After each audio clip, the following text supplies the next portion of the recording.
jubal pare nañ jubal ñu ne après ñu jubanti mais bu dee ànduñu loolu yëpp du am sens quoi c'est-à-dire de disperser wu du am sens. Absolument. Donc bu ñu leen réconcilier ba pare nag léegi ñu ne leen gars yi léegi nañ leen jubal jub fas yéene jubanti. Donc moo tax ma poser la question bi ci sa à votre avis nan la président ak ñoom ñi nga xam ne ñoom la fi yàlla teg tey boole Sénégalais yi et c'est très important. waaw c'est dinaa la ci tegal dara loolu yow mun naa la ko laaj. xam nga damay wax benn kilifa mi ne ma état bi fi nekk tey ñu ngi doog am problème ma ne ko et le pourquoi.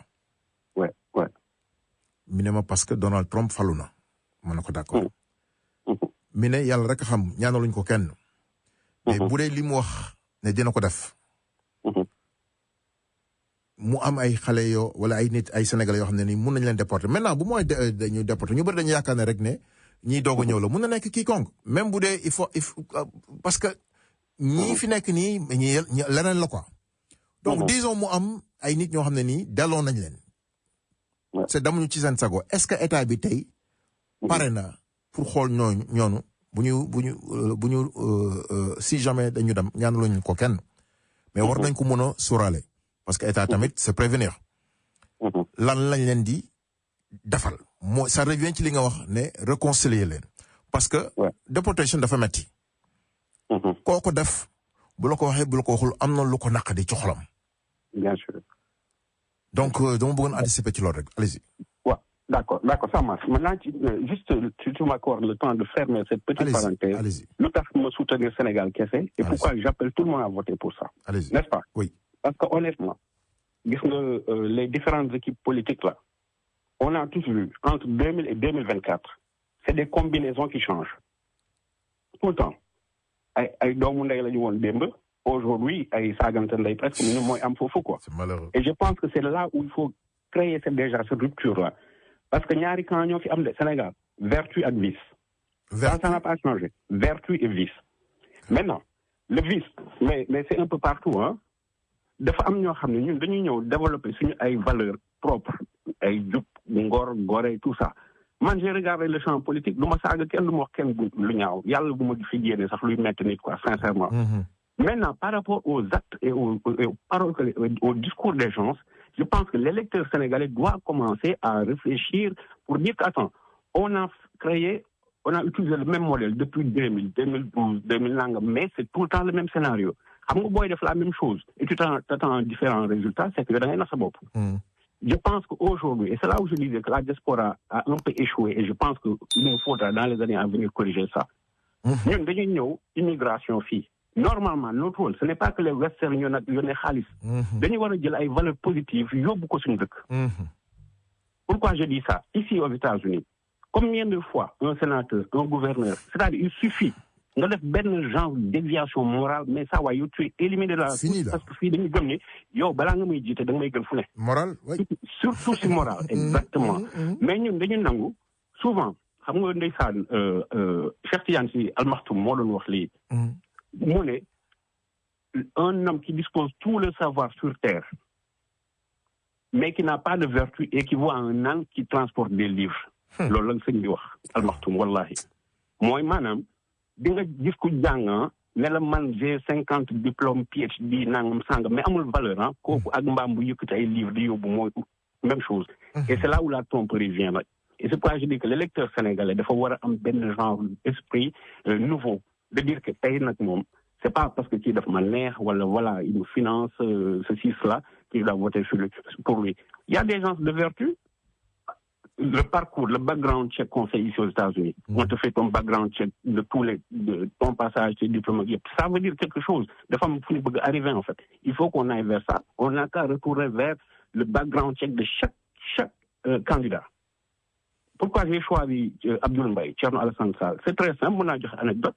Le premier responsable d'une certaine envergure au Sénégal, en tout cas, quelqu'un qui vient à la RTP, Thierno Alassane Sall, il avait un salaire de 20 millions. Mais il est parti, c'était sous Macky Sall, n'est-ce pas? Il est parti le voir en présence de la secrétaire générale de la présidence en ce moment. ne ko saa waay dëkk bi ni mu mettee man je ne conçois pas que may fayeeku 20 millions c'est de là que la décision est partie ceux qui savent peuvent me démentir peut-être mais c'est de là que la décision de réduire ça est partie ma ne attends ki am na lu mu gëm deuxièmement lorsque les Français ont voulu bousculer une signature par rapport à la participation de Total waa ji dafa xool affaire bi ne signé wu ma ndeysaan feu Boun Abdallah Dionne était là premier ministre donc c'est des éléments yoo xam ne man ça me permet man de juger de la valeur d'une personne sans pour dire que ñoom ñoo gën de mais en tout cas dama ne ñoom li ñu wone doy na ma et l'électeur sénégalais doit aller dans ce sens et même pour rajouter un peu niveau diaspora dañu war a dugg benn logique fii États-Unis on ne vaut rien on est 14 000 électeurs c'est-à-dire mënuñu sax fal moitié député mais il nous faut justement renvoyer des valeurs positives man ñaan naa yàlla fii quelques années États-Unis ku ñu voter rek dafay nekk un signal quelle que soit nag la force ou bien la dynamique du moment. mais mon frère foofu da nga may rek puisque ci rajo la ñuy wax peut-être on n'est pas assez nombreux comme niñ ko waxee et que mais c'est bien nga wax ko pour le futur parce que tamit toog di ñu bëri li koy waral mooy bu ñu saxee ba ñëw fii de yaakaar nañu fii lañ doon seet jeex na c'est pas tout le monde mais il faut avouer une chose de Senghor à présent changement yi am yëpp ci diaspora bi la jógee rawatina bu Amérique bi rawatina New York. Exactement. loolu dama bëgg mu leer voilà. li fi changé yëpp li fi jëlee parti socialiste fii la jógee li fi jëlee Abdoulaye Wade fii la jógee li fi jëlee Macky Sall fii la jógee. pour mu leer voilà. mais boo xoolee El Hadj la haine qu'il y a dans la diaspora amul sa Sénégal entre nous fii diaspora fii man li mu fiy dégg li mu fiy gis mais c'est terrible. alors que ñun on doit être une force justement de proposition positive. moo tax maanaam ñun li ñuy xam nga dañuy naan transfert de technologie. tubaab bi ñun suñu dëkk dañu war a ñëw jàngal ñu comment faire les choses. mais man dama ne il faut passer maintenant à l'autre étape. transfert des valeurs positives. mooy li ñuy gis fii xam nga fii il y a pas mal de compagnies on travaille tous dans ça. ils font la promotion des LGBTQ et tout mais ça veut pas dire dañu koy yóbbuwaat suñu dëkk au contraire dañu koy xeex mais li nga xam ne ñoom dañu koy jël comme modèle de vie ñu gis ne que lii ça marche ñun dañ ko war a retourner là-bas et loolu c'est un processus. bon réflexion large la bref j'ai grosso modo répondu à la question par rapport à pourquoi Sénégal kese ñi ñu ma doy lañu sincèrement c'est pas des gens voilà qui sont en politique pour dañuy tergiverser à gauche à droite. Maintenant pour répondre à ta question par rapport à cette histoire de déportation je n'y crois pas pour beaucoup de raisons nag sincèrement sans être naïf. Non seulement Donald Trump n'aura pas l'agenda fii c'est le Sénat, c'est le Congrès. Donald Trump, il a un pouvoir, le pouvoir de prendre des décisions exécutives décisions, n'est-ce pas? Mais le processus serait très long et très compliqué. Il n'en a même pas les moyens. Quand tu parles de 11 millions déjà, 11 millions de migrants et tout ça, bon. Moi, tout ce que j'ai dit, sincèrement, parce que aussi, ceux qui ont 22 ans, 23 ans, et c'est ça qui me fait mal. C'est des gens qui sont nés juste après la première alternance ou bien vers là. Quelque part, on les a lâchés. C'est parce que nous avons échoué en tant qu'adultes. Et c'est là où il faut poser les grandes questions et que chacun s'oublie. C'est le mot altruisme. C'est pas parce que de mon parti voilà, je ferme les yeux sur les erreurs de mon leader. Ou bien de Kosutoral. Non. Il faut voir dafay ñëw di commencer di def affaire tappale on le laisse là-bas on choisit les meilleurs. C'est la solution structurelle. léegi conjoncturellement nii on a des dizaines et des dizaines koo fi gis ak am na fi neveu wala nièce bu fi ñëw ci dëkk bi n'est-ce pas. Je pense qu'il faut les protéger et c'est très possible. Cette histoire de menace de Donald Trump déportation je n'y crois pas sincèrement. C'est vrai qu'il y aura des tentatives et puis qu'on n'oublie pas une chose Barack Obama quand il était président il n'y a pas eu. C'était le plus grand déportateur. Plus que jamais, Tout Obama. Et c'était un démocrate. Il ne faut pas que les gens se l'oublient. Trump, il avait besoin de soulever sa machine. Moi, un peu, je ne veux pas dire certains termes, mais c'est deux Amériques ici.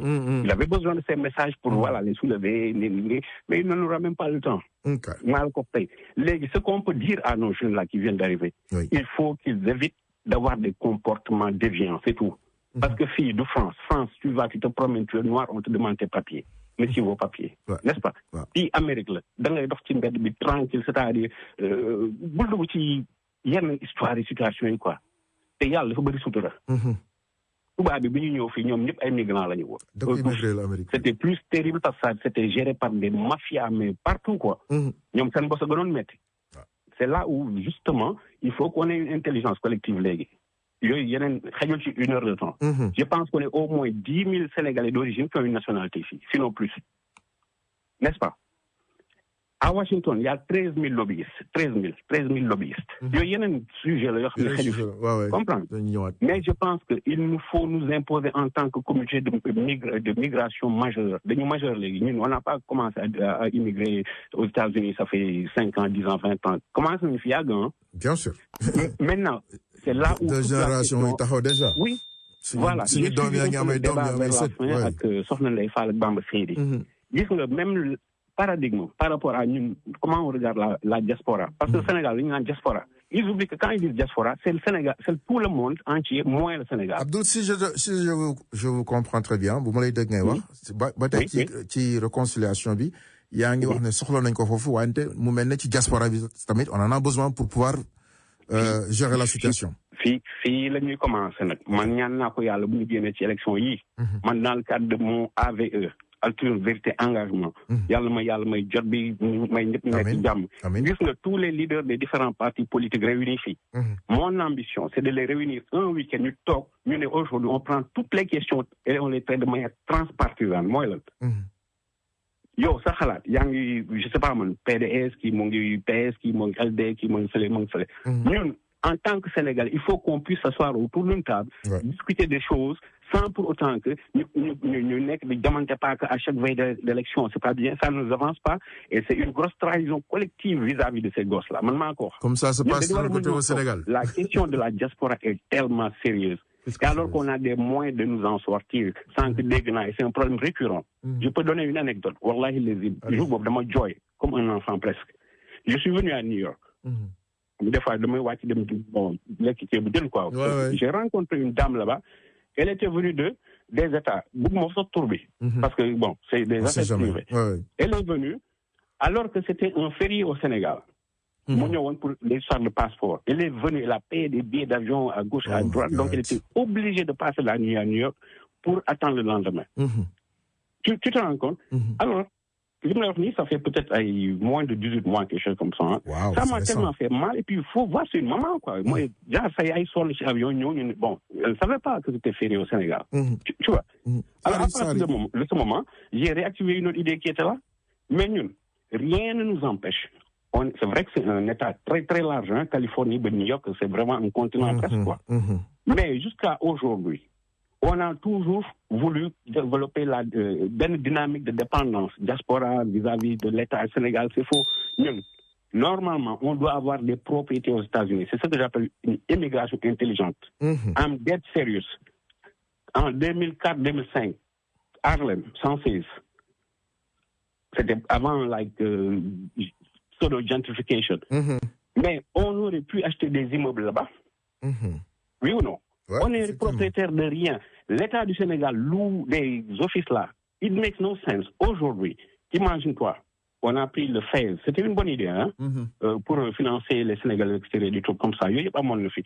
À chaque fois que le président de la République vient aux États-Unis, un peu partout dans le monde, il y a des khalis. Ici, $1 million, tu t'achètes un immeuble. C'est la vérité. You leverage it. Il y a des États aujourd'hui, à Chicago, à Detroit, tu t'achètes un immeuble pour rien du tout, à $500,000. Et tu vois où est-ce que je veux en venir? Pourquoi les Chinatown ont développé? Ou les Chinois ne sont pas venus avec des armes lourdes pour par la force?